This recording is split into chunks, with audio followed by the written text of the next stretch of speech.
85% of their time it goes into finding food. नमस्कार, आदाब, सत श्री अकाल, good morning, good afternoon, good evening, जहाँ पे भी हैं, जैसे भी हैं, जिस जगह पे भी हैं, उसके मुताबिक अभिवादन स्वीकार कीजिए सुमित राज का शिमला से। आज सुबह की एक बात बताऊं आपको। ये देखिए, ये मेरा घर है अंदर से, और ये थोड़ा सा हिस्सा आपको नज़र आ रहा होगा यूँ करके। आज सुबह जब मैं उठा करीब 6 बजे, और ये दरवाज़ा खोल के मैं बाहर गया, और बाहर जाके करीब इस जगह पे, ये बरामदे में, यहाँ मैंने देखा कि 2 मैगपाइज बैठी हुई हैं, और वो जैसे ही मैंने दरवाज़ा खोला फटफट फटफट करती हुई उड़ गई। They just fluttered away and I was scared. I said what happened. इतनी ज़ोर से आवाज़, पंखों की आवाज़ बड़ी तेज़ थी। मैगपाई एक नीले रंग की लंबी पूंछ वाली एक चिड़िया होती है यहाँ पे, जिसे हम लोग पहाड़ी भाषा में, पहाड़ों में लंपूछिया भी बोलते हैं। लंबी सी पूंछ होती है, लेकिन एक्चुअल नाम उसका है येलो बिल्ड ब्लू मैगपाई। पीली चोंच और नीले रंग का उसके पंखों का रंग। मैं हैरान इस बात पे था कि ये यहाँ पे कर क्या रही थी। तो मैंने देखा वहाँ पे कुछ खाने पीने की चीज़ें पड़ी, कुछ बिस्किट नमकीन के टुकड़े पड़े हुए थे। वो क्योंकि पिछली रात को हम लोग यहाँ बैठे थे चाय पीने के लिए, मेरे कुछ मित्र आए थे, तो वो कुछ बिस्किट नमकीन के टुकड़े यहाँ बिखरे हुए होंगे, वो उसे खा रही थी। मुझे बड़ा दुख हुआ। मैं कहा यार, मैंने तो इनका ब्रेकफास्ट ख़राब कर दिया है। ये अच्छा वाला ब्रेकफास्ट कर रही थी बेचारी, हस्बैंड वाइफ दोनों बैठे हुए। खैर, मैंने क्या किया कि वो बिस्किट नमकीन के टुकड़े मैंने उठाए और अंदर से एक चपाती लाया और मैंने उसको टुकड़े करके बाहर रख दिए। सोचा कि आएंगे और खा लेंगे।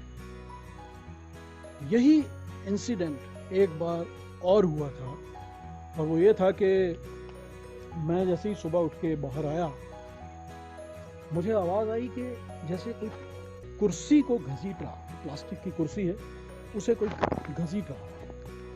और मैंने खिड़की में से बाहर देखा, शीशे में से, तो एक पीकॉक बैठा हुआ था, एक मोर बैठा हुआ था, और because of his long tail वो कुर्सी को टच कर रही थी बार बार, और उसकी वजह से वो कुर्सी जो है खर खर की आवाज़ करती थी, हिलती थी। और मैंने देखा कि वो भी वहाँ पे कुछ खाने पीने की चीज़ें पड़ी थी जिन्हें वो खा रहा था, चुग रहा था।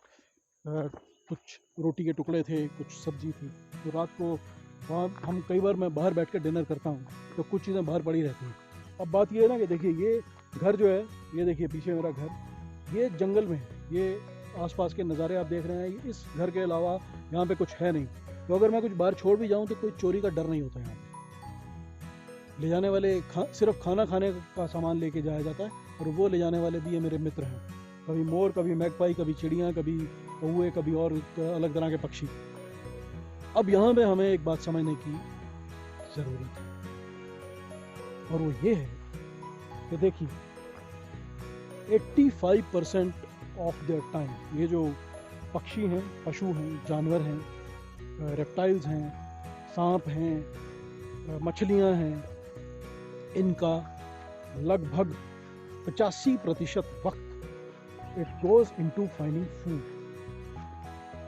यस, क्योंकि हम लोगों की जो भूख है ना, इंसानों की, वो बड़ी अलग तरह की होती है। हम बड़े भूखे, अलग तरह की भूख लेके हम बैठे हुए हैं। हमारे को बड़े बड़े घर चाहिए, बड़ी गाड़ियाँ चाहिए, महंगे मोबाइल चाहिए, हमारी अलमारियाँ भरी पड़ी होती हैं, और हमारे पास पहनने को कपड़े नहीं होते हैं। घर में बहुत उम्दा खाना बना होता है, मगर हम रेस्टोरेंट में फ़ोन कर रहे हैं। क्या ज़ोमैटो, मैं इन ऐप्स को जानता नहीं शायद। हाँ, जो भी है, इनको कॉल करके हम खाना मंगा रहे होते हैं। तो हमारी भूख है और तरह की। लेकिन ये जो पशु पक्षी हैं, इन्हें करीब 80-85% इनका वक्त खाना ढूंढने में जाता है। तो मैं, अब क्योंकि यहाँ जंगल में रहता हूँ, गांव में रहता हूँ, तो मैं करता क्या हूँ कि जब मैं खाना बनाता हूँ अपने लिए, तो एक चपाती या 2 चपातियाँ मैं अलग से बना देता हूँ एक्स्ट्रा।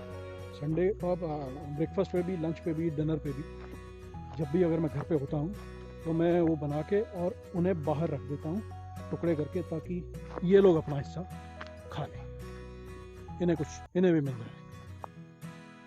मेरा ख्याल से हम सभी को ये करना चाहिए। हमें भगवान ने कई तरह की स्किल्स दी हैं, दिमाग दिया है कमाने के लिए, बनाने के लिए और नेचर को उजाड़ने के लिए भी बहुत दिया। वो हम कर रहे हैं, खूब कर रहे हैं, धड़ल्ले से कर रहे हैं। हम भगवान को कभी भी डिसअपॉइंट नहीं करते। जहाँ नेचर को डिस्टर्ब करने की बात आती है या उसको तबाह करने की बात आती है, हम उसे डिसअपॉइंट नहीं करते, कर ही नहीं सकते, बिल्कुल। तो हम अपना काम तो कर रहे हैं, लेकिन एक फ़र्ज़ हम अगर अपना ये फ़र्ज़ समझ के अगर हम ये काम कर दें कि अपने खाने में से थोड़ा सा हिस्सा इनके लिए भी छोड़ दें, तो मेरा ख्याल से इन बेचारों का भी पालन पोषण हो जाएगा। वरना क्या होगा कि अगर हम इनका ध्यान नहीं रखेंगे, हम इन्हें नहीं देखेंगे, तो आने वाले वक्त में कुदरत हमें देख लेगी।